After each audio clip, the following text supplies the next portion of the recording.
Hi everyone, this is Santosh Sonone and you are watching Physics Zones YouTube channel।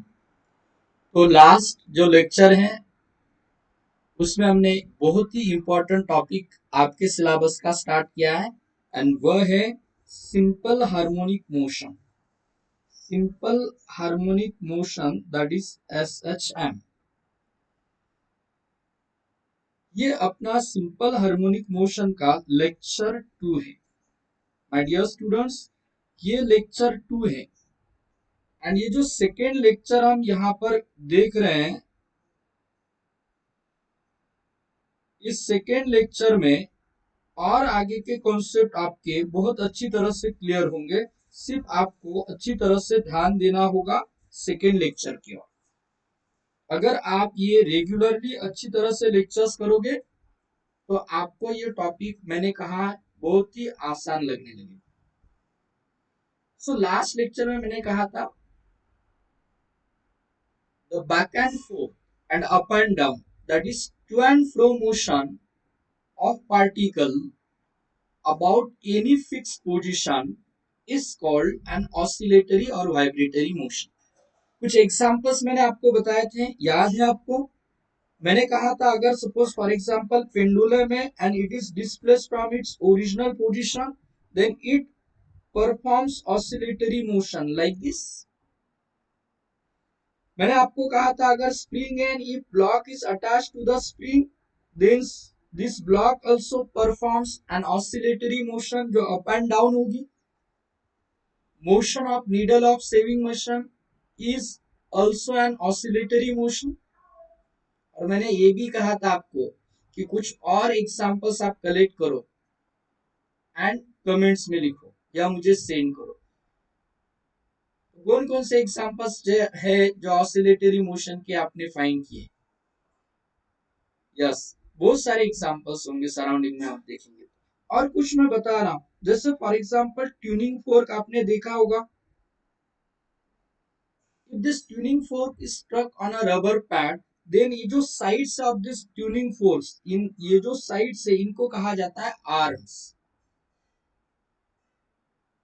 ये जो tuning fork है अगर वह strike करते रबर पैड पर तो उसके जो आर्म्स है वह इनवर्ड एंड आउटवर्ड मूव होंगे। मतलब ये साइमल्टेनियसली इनवर्ड जाएंगे, साइमल्टेनियसली आउटवर्ड मूव होंगे। तो इन दैट केस ये जो ट्यूनिंग फोर्क के प्रॉन्ग्स है वह परफॉर्म करेंगे ऑसिलेटरी और वाइब्रेटरी मोशन। अब सपोज फॉर एग्जांपल मैं आपको ऐसे बता रहा हूं, ये यू शेप ट्यूब है एंड इस यू शेप ट्यूब में अगर लिक्विड फिल किया है, liquid is placed in this U shape tube, यहाँ पर मैंने लिक्विड भरा हुआ। अब अगर हम इस पर कोई फोर्स एक्सर्ट करते हैं ऐसे इस लिक्विड के एक साइड में, जो आर्म है आर्म के साइड में अगर हम फोर्स एक्सर्ट करते हैं तो ये जो लिक्विड है वो लिक्विड ऐसे अप एंड डाउन मूव होगा, इस साइड। तो हम कहेंगे अगेन ये लिक्विड जो है परफॉर्म करेगा एन ऑसिलेटरी मोशन। इससे बहुत सारे हम एग्जांपल्स देख सकते हैं जिसमें बॉडी पार्टिकल परफॉर्म करेगा ऑसिलेटरी मोशन। उसमें मैंने कहा था आपको simplest type of an oscillatory motion means simple harmonic motion है and there are two types of simple harmonic motion and first type है and that is linear simple harmonic motion, that is linear SHM. Second type है angular SHM. हम angular SHM के बारे में बाद में देखने वाले हैं, but now let us see about linear SHM. इसके बारे में हम डिटेल में देखने वाले।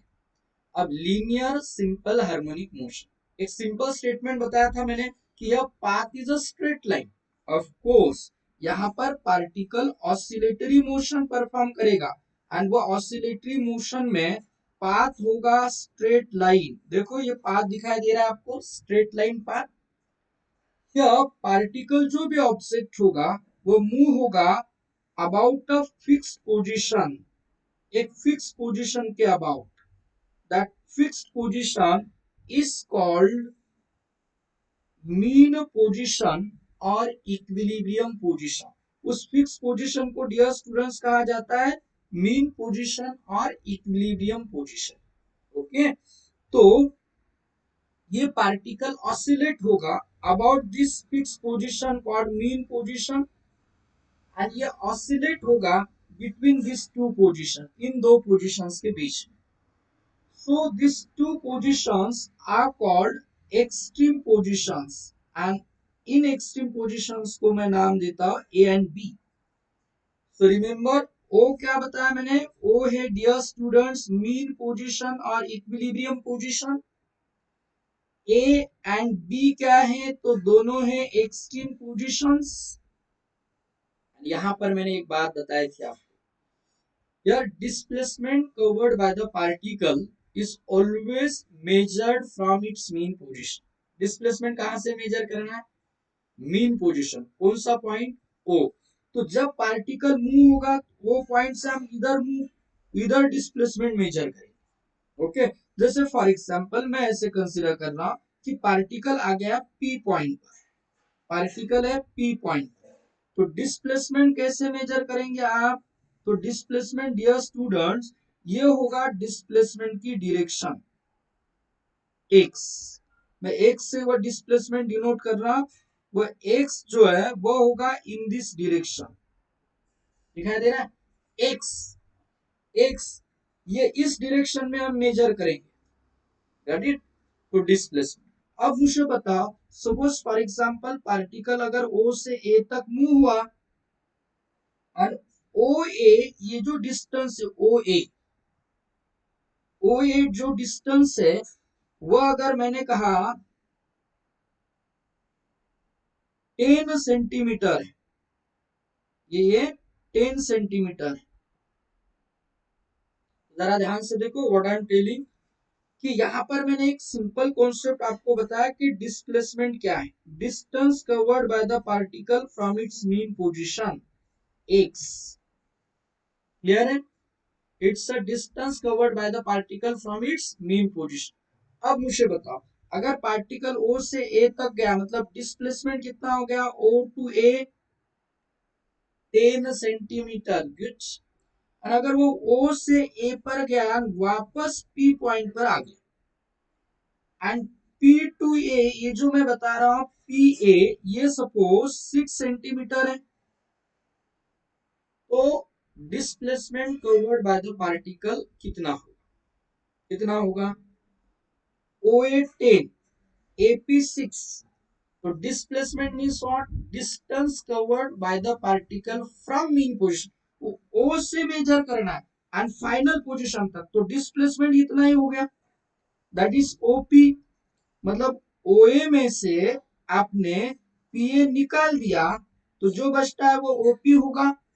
तो डिस्प्लेसमेंट अगर हम कहेंगे तो इन दैट केस डिस्प्लेसमेंट में जो पूछ रहा क्वेश्चन उसका आंसर होगा 4 centimetre, 4 centimeter. I am talking about displacement 4 centimeter. So can you guess कि in this path maximum displacement कितना हो सकता है पार्टिकल का, maximum displacement covered by the particle from its mean position कितना होगा, करेक्ट, maximum displacement होगा OA, and my dear students this maximum displacement OA जो है, this maximum displacement is called an amplitude. What is amplitude? Maximum displacement covered by the particle. I am denoting this maximum displacement by A. A मतलब maximum displacement, तो याद रखो displacement vector है कि नहीं, तो अगर हम OA की बात करते हैं वो राइट साइड पर है, तो मैक्सिमम डिस्प्लेसमेंट यहां से लेकर यहां तक, मैक्सिमम डिस्प्लेसमेंट यहां से यहां तक वह प्लस ए होगा, प्लस ए। और जब हम लेफ्ट साइड के एक्सट्रीम पोजीशन पर जाते हैं इधर O टू B, तो वह डिस्प्लेसमेंट होगा माइनस ए, वो डिस्प्लेसमेंट होगा माइनस ए, रिमेंबर। तो मुझे बताएंगे आप और कि ओ पोजीशन मीन पोजीशन से हमें डिस्प्लेसमेंट मेजर करना, तो मीन पोजीशन पर डिस्प्लेसमेंट कितना हो, यस, वो मीन पोजीशन पर है, ओ पॉइंट पर है, एंड हमें ओ पॉइंट से मेजर करना है, तो दोनों में डिस्टेंस है क्या, कुछ नहीं, मतलब यहां पर डिस्प्लेसमेंट कितना है, 0, ध्यान से देखो, मीन पोजीशन पर डिस्प्लेसमेंट 0 होता है, एक्सट्रीम पोजीशन पर डिस्प्लेसमेंट होता है या तो प्लस ए या तो माइनस ए, वो होता है मैक्सिमम, सिर्फ एक राइट साइड पर नहीं, एक लेफ्ट साइड पर। तो आपको अगर पूछा मैक्सिमम डिस्प्लेसमेंट कितना, तो प्लस और minus and that is equals to amplitude. Okay, अब एम्पलीट्यूड प्लस और माइनस ये इतना, मतलब ये इन पोजीशंस पर मैं बता रहा हूँ, ए एंड बी पोजीशन पर। अब ध्यान से देखिए, अगर पार्टिकल मूव होता है ओ पोजीशन से A and A to O to B and back to O, कहां से कहां कहा मैंने, डियर स्टूडेंट जरा ध्यान से देखो और समझ लो, वो बहुत इंपॉर्टेंट है, समझ लीजिए। ये जो हम पोजीशन की बात कर रहे हैं, इस पोजीशन की बात कर रहे हैं कि पार्टिकल ओ पोजीशन से स्टार्ट हुआ है एंड वह अगर ओ पोजीशन पर स्टार्ट होने के बाद, यहां देखिए ओ पोजीशन से स्टार्ट हुआ है, वो ओ से निकला है, ए पॉइंट पर आ गया, ए से O to B and back to O. ये जो मोशन है, मोशन ऑफ पार्टिकल फ्रॉम, देखो, motion from point O to A to O to B and back to O. Particle extreme position से भी start होता है, कहां से भी स्टार्ट होने दो, इतना पाथ अगर कंप्लीट हो गया, देखो इतना पाथ अगर कंप्लीट हो गया, तो हम कहेंगे one oscillation. So this moment, this motion from O to A to B through O and back to O is called one oscillation. क्या कहा जाता है उसको, वन ऑसिलेशन। वन ऑसिलेशन, मैं आपको एक एनिमेशन के थ्रू भी एक ये वन ऑसिलेशन ये बताना चाहता हूं। उसके पहले ये भी एक हिंट समझ लो, वन ऑसिलेशन जैसे मैंने आपको बताया, दूसरा एक याद रखो, time required for this particle to complete one oscillation is called time period of oscillation, time period of oscillation which is denoted by capital T. So you can say time period T corresponds to one oscillation. Time period T corresponds to one oscillation. जैसे कि मैं आपको यहाँ पर दिखा रहा हूँ, जरा अच्छी तरह से आप ध्यान दीजिए कि वन ऑसिलेशन का मीनिंग क्या होता है। वन ऑसिलेशन का मीनिंग क्या होता है, जरा ध्यान से देखो और समझ लो।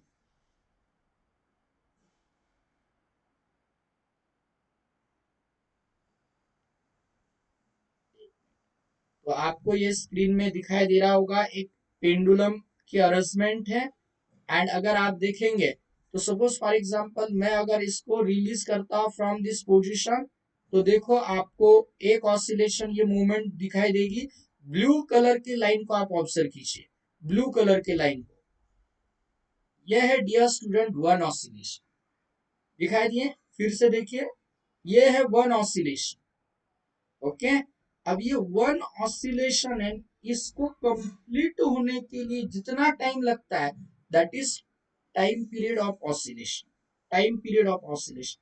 तो जरा आप ऑब्जर्व कीजिए, अब मैं जो बता रहा हूं उस पर ध्यान दीजिए, अब सब लोग अच्छी तरह से ध्यान दीजिए और समझ लीजिए। अगर ये बॉडी, ये ऑब्जेक्ट ऐसे इक्विलिब्रियम पोजीशन पर है, मीन पोजीशन पर है, एंड अगर वो मीन पोजीशन से इधर लेकर जाता हूं, ये होगी extreme position, amplitude, one amplitude, इतना डिस्टेंस कवर हुआ, फिर मैंने वापस मीन पोजीशन पर लाया, टू एम्पलीट्यूड्स, इतना distance, I am talking about distance, फिर इधर लेकर गया, तीन एम्पलीट्यूड, फिर वापस four times amplitude distance, and एक ऑसिलेशन कंप्लीट हो गया। आप देख लो फिर से, एक ऑसिलेशन मतलब कितना डिस्टेंस होता है, जरा ध्यान से देखो, 1A 2A 3A 4A, clear है। तो इसका मतलब आप समझ लीजिए, वन जो आपको दिखाई दे रहा है स्क्रीन पर, जो दिखाई दे रहा है वो ब्लू कलर की लाइन की पूरी length, total length, that is distance. तो वो डिस्टेंस जो है वो कितना है, यहां से हमने ये मोमेंट देखी, ओ to A to O B, फिर बैक टू ओ। तो डियर स्टूडेंट्स, आपको ये क्वेश्चंस अच्छी तरह से स्टेटमेंट याद होना चाहिए कि in one oscillation, in one oscillation distance covered by the particle कितना होता है, that is 4 times amplitude 4a। But अगर आपको पूछा डिस्प्लेसमेंट, क्या पूछा, डिस्प्लेसमेंट, सो आप बहुत ही कॉन्शियस होने चाहिए स्टेटमेंट पढ़ते वक्त एमसीक्यूज के। डिस्प्लेसमेंट मतलब shortest distance between initial and final position. अब वो ओ पॉइंट से निकला है, वापस ओ पर आता है, इनिशियल पोजीशन ओ, फाइनल पोजीशन भी ओ, तो उसमें डिस्टेंस है क्या, नहीं, तो shortest distance between initial and final position 0, तो डिस्प्लेसमेंट हो जाएगा माय डियर स्टूडेंट 0। तो यहाँ पर जीरो डिस्प्लेसमेंट, जीरो डिस्प्लेसमेंट। अब जरा ध्यान से सुनिए और क्या बता रहा हूं। तो मैंने यहाँ पर आपको ये कहा था, अगर यहाँ पर कोई ब्लॉक है एंड उस ब्लॉक को या उस पार्टिकल को spherical body, suppose spherical body move हो रही है ऐसे हम कंसीडर करते हैं, एंड वह स्फेरिकल बॉडी अगर मूव हो रही है यहाँ पर, स्फेरिकल बॉडी अगर मूव हो रही है यहाँ पर, एंड उस स्फेरिकल बॉडी को,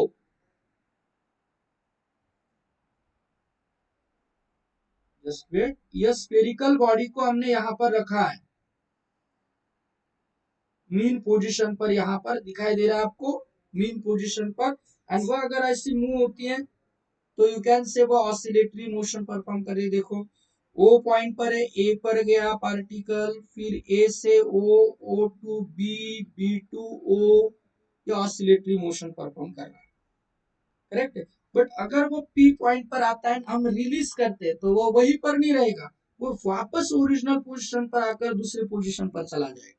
सो ये ओ से वापस ओरिजिनल पोजीशन पर आता है, किस कारण आता है, तो आई टोल्ड यू जिसके कारण वह आता है उसको कहा जाता है रिस्टोरिंग फोर्स। इसको क्या कहा जाता है, restoring force. My dear students, उस फोर्स को कहा जाता है रिस्टोरिंग फोर्स। तो अगर हम देखेंगे ये जो रिस्टोरिंग फोर्स है, ये जो रिस्टोरिंग फोर्स है यहाँ पर, तो क्या कहेंगे उस फोर्स के बारे में, तो वो रिस्टोरिंग फोर्स कहेंगे हम। एंड डिस्प्लेसमेंट, इसमें रिलेशन बताया था, it is directly proportional to displacement. जरा ध्यान से सुनो, बहुत ही इंपॉर्टेंट स्टेटमेंट्स में आगे आगे बताने वाला हूं। दूसरी बात मैंने आपको कहा था कि डिस्प्लेसमेंट हम मेजर करते हैं away from the mean position x, and ये जो फोर्स है डियर स्टूडेंट्स, वो फोर्स एक्ट होता है टुवर्ड्स द मीन पोजीशन, ये फोर्स एक्ट होता है टुवर्ड्स द मीन पोजीशन, मतलब उसको वो ओरिजिनल पोजीशन में लाने की कोशिश करेगा, ओरिजिनल पोजीशन में लाने की कोशिश करेगा। तो यहां पर देखो डिस्प्लेसमेंट की डायरेक्शन मैंने जो लिखी है उससे समझ लो, डिस्प्लेसमेंट कैसा है इधर, एंड फोर्स कैसे एक्ट हो रहा है इस साइड। तो I told you force and displacement are oppositely directed, this is the condition for linear SHM, linear SHM, correct है। तो इसमें ही लिखा था मैंने F equals to minus k x, F equals to minus k x. Actually my dear students ऐसा है, for oscillatory motion अगर आप देखेंगे, फॉर ऑसिलेटरी मोशन ये कंडीशन एक्चुअली ऐसी है, ये कंडीशन जो है वो एक्चुअली ऐसी है कि यहां पर ऑसिलेटरी मोशन के लिए F is proportional to, और F equals to minus k x raise to N, ऐसा है, एक्चुअल ऐसा है। n जो है वह n, तो n की वैल्यू होनी चाहिए 1 3 5 7 एंड सो ऑन, ऑड होनी चाहिए, ऑड। अब ऐसा क्यों, जरा ध्यान से देखो, अब समझ लो, मैंने अगर लिखा F equals to n equals to 1 substitute करेंगे तो होगा minus k x raise to 1, अब 1 तो लिखने की जरूरत नहीं है। दूसरा टर्म्स अगर आप देखेंगे तो दूसरा टर्म होगा माइनस के एक्स का पावर 3 एंड सो ऑन, या तो मैं और एक टर्म लिख देता हूं minus k x raise to 5, ऐसा हो जाएगा, क्लियर है। अब इसमें आप जरा सोचिए, इसमें और पावर क्यू, वो भी मैं बताता हूं, और पावर क्यू अब पहले ये देख लो, अगर हम माइनस के एक्स कंसिडर करते हैं, माइनस के एक्स कंसिडर करते हैं, तो मुझे बताओ एक्सट्रीम पोजीशन ए पर फोर्स क्या होगा, एक्सट्रीम पोजीशन पर फोर्स एफ क्या होगा। फोर्स का फॉर्मूला क्या है, माइनस के एक्स, क्या है माइनस, या यहाँ का देखो माइनस के एक्स, अब वहां पर एक्स कितना है प्लस ए, और इधर तो माइनस साइन है, ये प्लस है, तो ये हो जाएगा माइनस के ए, क्या हो जाएगा माइनस के। एंड अगर हम इधर आते हैं बी पोजीशन पर जहां एक्स माइनस ए, अब एक्स अगर माइनस ए है तो माइनस माइनस हो जाएगा प्लस, मतलब एफ इक्वल्स टू हो जाएगा प्लस के into a, k into a. And my dear students, अब x equals to zero substitute करो, एक्स इक्वल्स टू इसमें जीरो सब्स्टिट्यूट करो, तो फोर्स क्या आएगा जीरो। तो आपको समझ में आया इक्विलिब्रियम पोजीशन क्यों कहा जाता है। इसके पहले स्टैंडर्ड में आपने देखा होगा इक्विलिब्रियम मतलब, equilibrium means what, equilibrium means जहां नेट फोर्स जीरो होता है। This is the position of particle in oscillatory motion at which net force is zero, and hence this position is called an equilibrium position. तो इसीलिए my dear students ये equilibrium position है, ये equilibrium position है, और जहां पर force होता है maximum, that positions are called extreme positions.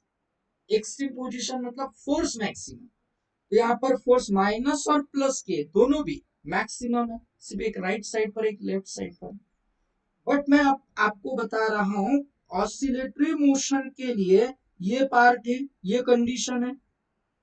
अब इसमें देखो ये हमने कहा एक्स का पावर 3 और क्यू, अगर हम 3 suppose x equals to, if we consider x equals to 1, तो यहाँ की वैल्यू होगी माइनस के एक्स का पावर 1, 1 का क्यूब 1 ही होगा, तो ये हो जाएगा माइनस के, मतलब इधर हो जाएगा फोर्स नेगेटिव।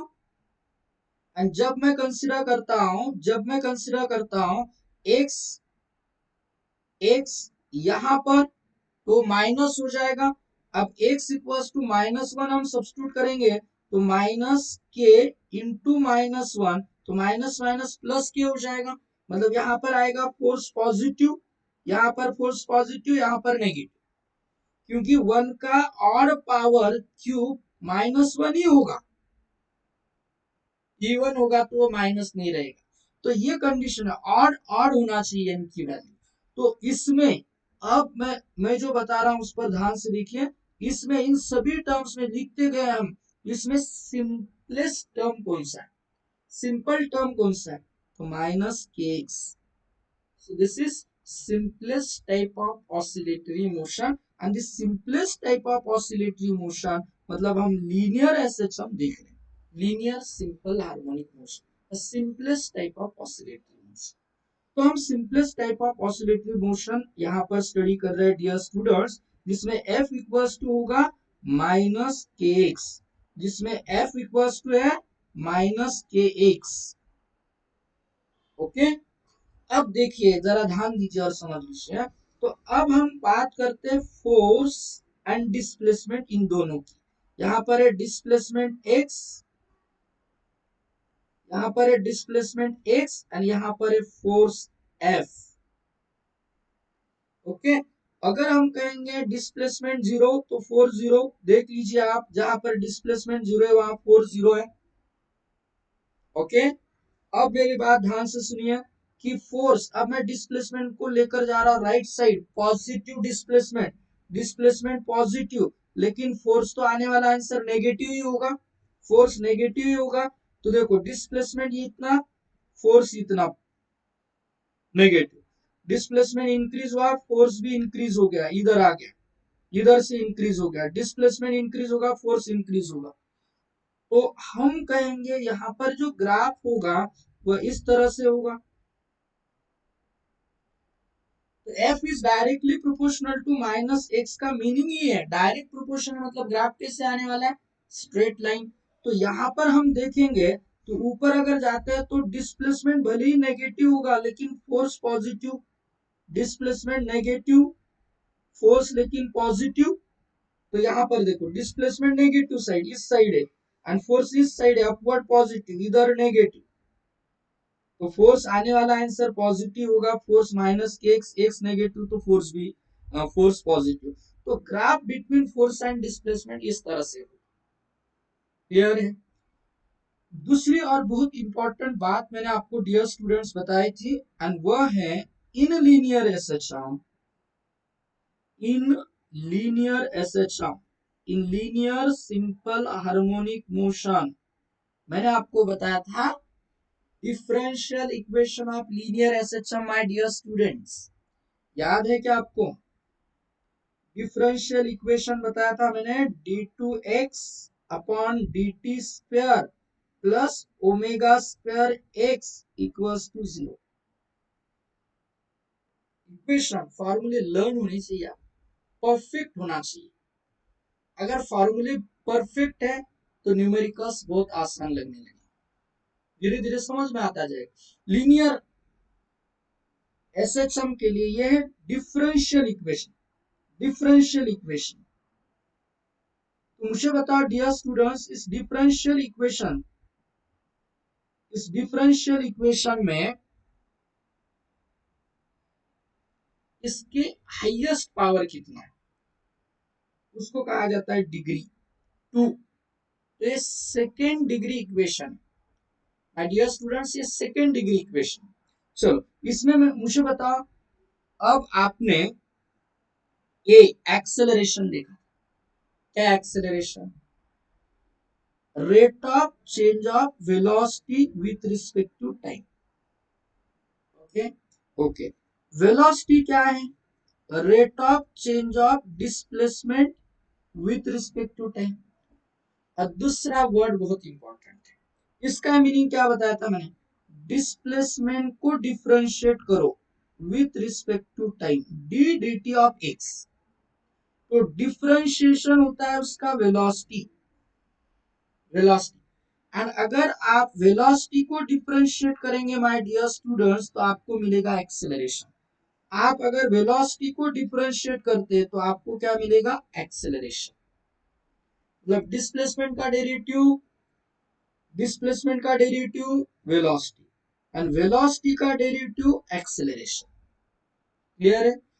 अब मैं इसको ऐसे लिख देता हूं, a d v by d t मतलब d d t of v, and v का formula d x upon d t है, एंड इसको हम लिखते हैं d two x upon d t square, d two x upon d t square. And my dear students, d two x upon d t square, इसका मतलब हो गया d two x upon d t square, इसका मतलब क्या हो गया? acceleration.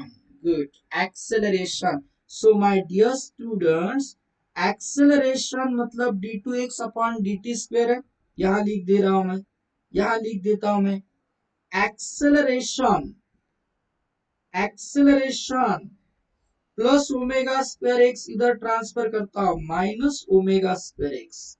And dear students, आपको ये फॉर्मूला बहुत अच्छी तरह से a acceleration of a particle performing linear SHM, acceleration of particle performing linear SHM। तो मैं क्या यहाँ से बता सकता हूँ acceleration is also directly proportional to minus x because omega square तो कांस्टेंट है, it's a periodic motion, तो ओमेगा तो कांस्टेंट है। अब मुझे बता, a is directly proportional to minus x, अगर ऐसा होता है is directly proportional to minus 6, ऐसा होता है, तो इस केस में हम लीनियर एसएचएम, मैंने जो बताया था आपको कि जो कंडीशन है लीनियर एसएचएम के लिए, क्या कंडीशन है? कि force is directly proportional to minus x. चलो यहां पर लिख देता हूं, यहीं पर फिर से। सो फॉर लीनियर एसएचएम जो कंडीशन है माय डियर स्टूडेंट्स मैंने बताई थी कि force is directly proportional to minus x, ये सेटिस्फाई हो गई तो लीनियर एसएचएम। और हम ऐसे लिख सकते हैं acceleration is directly proportional to minus. दोनों में से कोई एक सेटिस्फाई होना चाहिए। Force directly proportional to minus x और a directly proportional to minus, तो वो मोशन लीनियर एस। ओके, अब जरा ध्यान से देखो और समझने की कोशिश करो। अगर मैंने आपको कहा है कि पाथ तो स्ट्रेट लाइन है, इधर आगे का पेज ही इंसर्ट कर देता हूं मैं। माय डियर स्टूडेंट्स, अगर पाथ यहां पर स्ट्रेट लाइन है, जरा ऑब्जर्व कीजिए, पाथ यहां पर स्ट्रेट लाइन है, ये स्ट्रेट लाइन है। यहां पर मैं बता रहा हूं ये है mean position O, extreme position A, another extreme position B. चलो थोड़ा सा रिवाइज करते थे ये concept. X at mean position 0, displacement at right extreme position plus A, left extreme position minus A,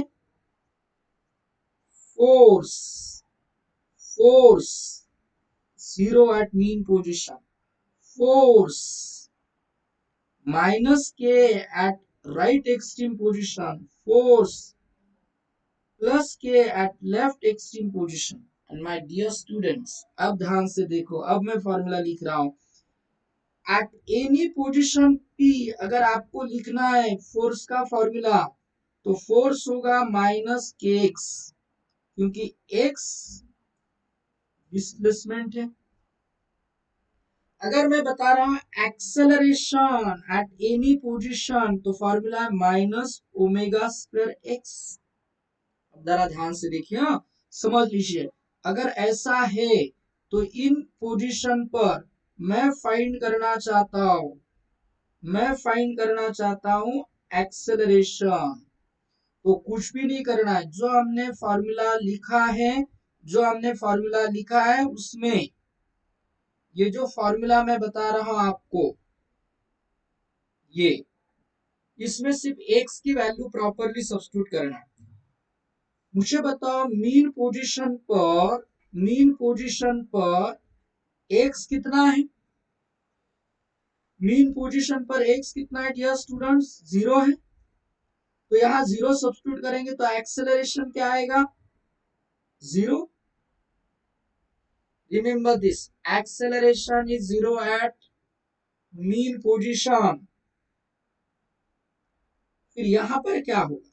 minus omega square x, एक से plus ए, मतलब minus omega square ए और माइनस ए ओमेगा स्क्वायर को माइनस ए ओमेगा स्क्वायर कहा तो भी एक ही बात है, माइनस ए ओमेगा स्क्वायर कहेंगे हम।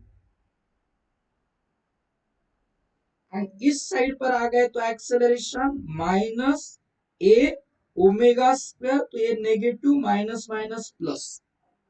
तो एक्सेलरेशन की मैक्सिमम वैल्यू लर्न करना है। एक्सेलरेशन की मैक्सिमम वैल्यू होती है डियर स्टूडेंट प्लस और माइनस ए ओमेगा स्क्वायर। कहां पर एक्सेलरेशन मैक्सिमम होता है, लर्न करना है। Acceleration is maximum at extreme position and minimum at mean position. तो ऑब्वियस है कि अगर आप एक्सेलरेशन का फॉर्मूला ये लिख देते हैं, तो अगर हम यहाँ पर एक्स वर्सेस एक्सेलरेशन ये ग्राफ प्लॉट करते हैं, तो फोर्स की तरह ही होगा। Force is directly proportional to minus x and acceleration is also directly proportional to minus x, तो ग्राफ ऐसा ही आने वाला है, ए वर्सेस एक्स। ठीक है ना? तो सिंपल है कि नहीं? कॉम्प्लिकेटेड लगेगा, धीरे धीरे आगे का आर्टिकल आप ये परफेक्ट करेंगे तो कॉम्प्लिकेटेड नहीं लगेगा, सिंपल फॉर्मूले। तो अब आप क्या करने वाले हैं, मुझे जो जो फॉर्मूले हो रहे हैं उन सभी फॉर्मूले की लिस्ट बनानी, सभी फॉर्मूले की लिस्ट बनानी। बहुत ये 50% चैप्टर तो फिर सिर्फ कुछ फॉर्मूले अच्छी तरह से लर्न होंगे तो परफेक्ट कर लेंगे आप। अब ध्यान से देखिए, जो मैं बता रहा हूं उसे ध्यान से देखिए, समझ लीजिए। अब हमने क्या किया है, अब हमने क्या किया है, मैंने आपको ऐसे स्टेटमेंट बताया, डिस्प्लेसमेंट का डेरिवेटिव वेलोसिटी, वेलोसिटी का derivative my dear students acceleration. Kinematics में भी देखा है आपने, बट एक और मजेदार बात, इसके लिए आपको थोड़े से फॉर्मूले लर्न करने हैं। एक्सेलरेशन का इंटीग्रेशन वेलोसिटी होता है, वेलोसिटी का इंटीग्रेशन करेंगे तो हमें डिस्प्लेसमेंट मिलता है। लॉजिक समझ, डिस्प्लेसमेंट का डेरिवेटिव वेलोसिटी, वेलोसिटी का डेरिवेटिव एक्सेलरेशन, तो एक्सेलरेशन का डेरिवेटिव वेलोसिटी, सॉरी एक्सेलरेशन का इंटीग्रेशन वेलोसिटी एंड वेलोसिटी का इंटीग्रेशन डिस्प्लेसमेंट। आपका डेरिवेटिव होना चाहिए, फॉर्मूले लर्न करो। यहाँ पर इंटीग्रेशन वैसे चल जाएगा काम, मैं अलग अलग वेज बताऊंगा आपको जिसमें हमें इंटीग्रेशन यूज नहीं करना हो, लेकिन एक सिंपल मैं इंटीग्रेशन का यूज करके बताना चाहता हूँ। पहले देखो, अब हमने एक्सेलरेशन देखा, acceleration minus omega square x, तो एक्सेलरेशन मतलब dear students d v by d t होता है। यहाँ पर थोड़ा सा हमें ध्यान देना होगा, इधर लिख देता हूं मैं, acceleration d v by d t होता है, करेक्ट है। मैं थोड़ा सा उसको चेंज कर रहा हूं, इसको मैं dx से मल्टीप्लाई डिवाइड कर रहा हूं, थोड़ी एरर्स में। तो मुझे बता आप dx बाई dt मतलब क्या है? Displacement upon time, derivative of displacement. Velocity मतलब एक्सेलरेशन को हम v into DV by d x ऐसे भी लिख सकते हैं। क्लियर है? तो मैं यही फॉर्मूला यहाँ यूज कर रहा हूँ, एक्सेलरेशन मतलब v into DV by d x equals to minus omega square x. अब यहाँ पर होगा v dv equals to minus omega square x dx। आप कहेंगे ये क्यों चेंज किया मैंने? अब यहाँ पर हमें dv बाई dt एक्सेलरेशन है पता है, मतलब derivative of velocity with respect to time है, बट इसमें टाइम नहीं है ना, इस इक्वेशन में टाइम नहीं है, तो विथ रिस्पेक्ट टू टाइम मुझे डिफरेंशिएट नहीं करना है या इंटीग्रेट नहीं करना, तो इसीलिए मैंने क्या किया, उसको एक्स है ना एक्स के टर्म्स में लिख दिया। अब देखो, हाँ, अब क्या होगा, तो वी डी वी दोनों साइड का मैं इंटीग्रेशन ले रहा हूं, ओमेगा कांस्टेंट है उसको इंटीग्रेट नहीं करें, तो इंटीग्रेशन, अब वेलोसिटी सपोज 0 टू v कर सकते हैं या अलग अलग टर्म्स में आप लिख सकते हो, वो डिपेंड, अलग अलग वेज। तो मैं यहाँ पर क्या करता हूँ, इंटीग्रेशन के फॉर्मूले आपको लर्न होना चाहिए थोड़ा सा। इंटीग्रेशन आपको पता है, integration of x raise to n dx क्या होता है? Integration of x raise to n dx dear student होता है, जो एक्स का पावर है एन उसमें वन ऐड करना है एंड अपॉन न्यू जो पावर है वही डिनोमिनेटर पर लिखना है, और यहाँ कांस्टेंट ऑफ इंटीग्रेशन भी होता है। जैसे कि एग्जांपल बता, integration of x square dx, यहाँ एक्स का पावर कितना है 2, उसमें वन ऐड करो, 2 प्लस 1 3, एंड वही डिनोमिनेटर लिख दो। तो अब मुझे सोचो, ये जो मैंने वी डी वी लिखा है उसमें v का पावर कितना है, यहाँ पर v का पावर कितना है 1 है, तो नहीं लिखते हम, तो 1 प्लस 1 क्या होगा 2 अपॉन 2, वही पावर, ये माइनस ओमेगा स्क्वायर, अब एक्स का पावर यहाँ भी 1 है, तो एक्स डी एक्स मतलब एक्स का power 1, 1 plus 1 2 upon 2 plus constant of integration. Clear है? अब मैं क्या करता हूँ, थोड़ा सा अननेसेसरी जो पार्ट मैंने लिखा है उसको मैं यहाँ पर डिलीट कर देता हूँ, इरेज कर देता हूँ। वैसे आपको देखना है तो फिर से वीडियो देखने के बाद आपको वो सब कुछ दिखाई देगा, एक मिनट, ये सब कुछ दिखाई देगा आपको, ठीक है। तो अब देखिए क्या होगा formula, v square by 2 equals to minus omega square x square upon 2 plus constant of integration. क्या एक कंडीशन है, मैं वो ले रहा हूं, बाद में उसको हम प्रूव भी करेंगे। इफ पार्टिकल जो है वो अगर ऑसिलेटरी मोशन परफॉर्म कर रहा है एंड वो अगर एक्सट्रीम पोजीशन पर होता है, एक्सट्रीम पोजीशन पर, तो डियर स्टूडेंट्स वहां एक्स होता है ए एंड वहां वेलोसिटी होती है 0, वहां वेलोसिटी होती है 0। जैसे मैं यहाँ पर ले रहा हूँ एक्स इक्वल्स टू ए है तो वेलोसिटी होती है 0, तो इसीलिए मैं क्या कर रहा हूं, इसमें v सब्स्टिट्यूट कर रहा हूं 0। अब v 0 सब्स्टिट्यूट करेंगे तो minus omega square x, x क्या सब्स्टिट्यूट करना है हमें, a upon 2 plus c equals to 0 आएगा। इसका मतलब जो हम कहेंगे c है, c इक्वल्स टू क्या आएगा, तो dear student c equals to आएगा a omega square, a square omega square upon 2। तो अब मैं क्या करता हूं, यही वैल्यू इसमें सब्स्टिट्यूट करता हूं, देखेंगे क्या आएगा, v equals v square upon 2 equals to minus omega square x square upon 2 plus constant of integration आ गया a square omega square upon 2। Okay, अब 2 तो डिनोमिनेटर सबका सेम है, तो 2 डिनोमिनेटर सबका सेम है तो कैंसिल हो जाए। अब मैं क्या करता हूं, इसमें से ओमेगा स्क्वायर कॉमन निकालता हूं। अब ओमेगा स्क्वायर कॉमन निकालने के बाद आपका फॉर्मूला क्या होता है, जरा ध्यान से देखो। ओमेगा स्क्वायर अगर हम निकालते डियर स्टूडेंट्स कॉमन, तो यहाँ पर बचेगा माइनस एक्स स्क्वायर प्लस ए स्क्वायर में पहले लिख देता हूं, एंड वी स्क्वायर मतलब ये मिलेगा taking square root v equals to square root plus और माइनस ओमेगा स्क्वायर का स्क्वायर रूट ओमेगा, एंड ये पूरा पार्ट सब्ट्रैक्शन में तो आएगा a square minus x square. v square से हमने स्क्वायर रूट निकालकर v इक्वल्स टू फॉर्मूला लिखा है, देखिए v ओमेगा प्लस और minus omega under root a square minus x.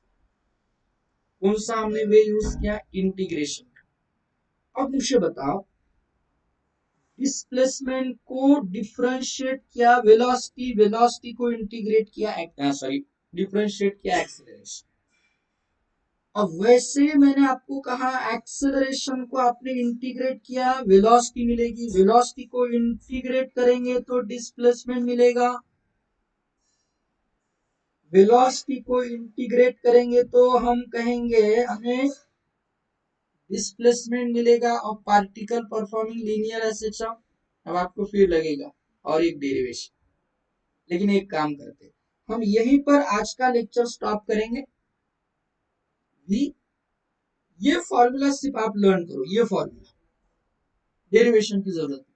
यानी इंटीग्रेशन का अगर आपका पार्ट नहीं हुआ है तो मैं और एक दूसरा वे बताने वाला, जिस सिंपल वे का यूज करके, डेरिवेटिव तो हुआ है ना, जिस सिंपल वे का यूज करके हम वेलोसिटी का फॉर्मूला डिराइव कर सकते। अब हमारे जो फॉर्मूले, हमने जो फॉर्मूले देखे वो फॉर्मूले की लिस्ट बनाने के लिए मैंने कहा वो बहुत इंपॉर्टेंट है। हमने पहला ही फॉर्मूला देखा एफ माइनस के मैक्सिमम फोर्स का फॉर्मूला देखा है, माइनस प्लस माइनस के ए। फिर मैंने आपको एक सिंपल फॉर्मूला बताया एक्सेलरेशन का, एंड एक्सेलरेशन का फॉर्मूला है dear students minus omega square x, उसकी भी मैंने मैक्सिमम वैल्यू बताई है, माइनस और प्लस कह सकते हैं आप, प्लस और माइनस कह सकते हैं, ए ओमेगा स्क्वायर। फिर हमने फॉर्मूला डिराइव किया वेलोसिटी का, प्लस और minus omega under root a square minus x square. अब वेलोसिटी का ये फॉर्मूला जो मैंने लिखा है उससे लेकर हम नेक्स्ट लेक्चर में बात करने वाले हैं वेलोसिटी, एक्सेलरेशन, फोर्स, ये सिंपल फॉर्मूले, वेलोसिटी का फॉर्मूला, एंड फिर वेलोसिटी का इंटीग्रेट करके जो डिस्प्लेसमेंट निकाल वो भी फॉर्मूला हम देखेंगे। लेकिन अब आपको क्या करना है, ये सभी फॉर्मूले अच्छी तरह से लिखना है। बहुत सारे स्टूडेंट्स ने मुझे व्हाट्सएप पर नोट्स बनाकर भेजी है, बट नोट्स बनाने की ये जो आपका मतलब वे है स्टडी करने की, ये जो मेथड है वो रुकनी नहीं चाहिए। आप अच्छी तरह से नोट्स बनाओ, शुरू से बनाओ, शॉर्ट नोट्स बनाओ, मतलब ये जो पार्ट है वो आपका परफेक्ट हो जाएगा, एंड नेक्स्ट जो पार्ट है वो समझने के लिए आपको आसान है। तो ये बात अब अच्छी तरह से याद रखो, कंसिस्टेंसी बहुत इंपॉर्टेंट होती है आपकी स्टडी में। सो डियर स्टूडेंट्स, आज हम यहीं पे रुकते हैं। So thank you very much. और हाँ, अगर आपने चैनल को सब्सक्राइब नहीं किया होगा तो don't forget to subscribe our channel and you can press the bell icon for next videos or notification of next videos. Okay, so thank you very much once again.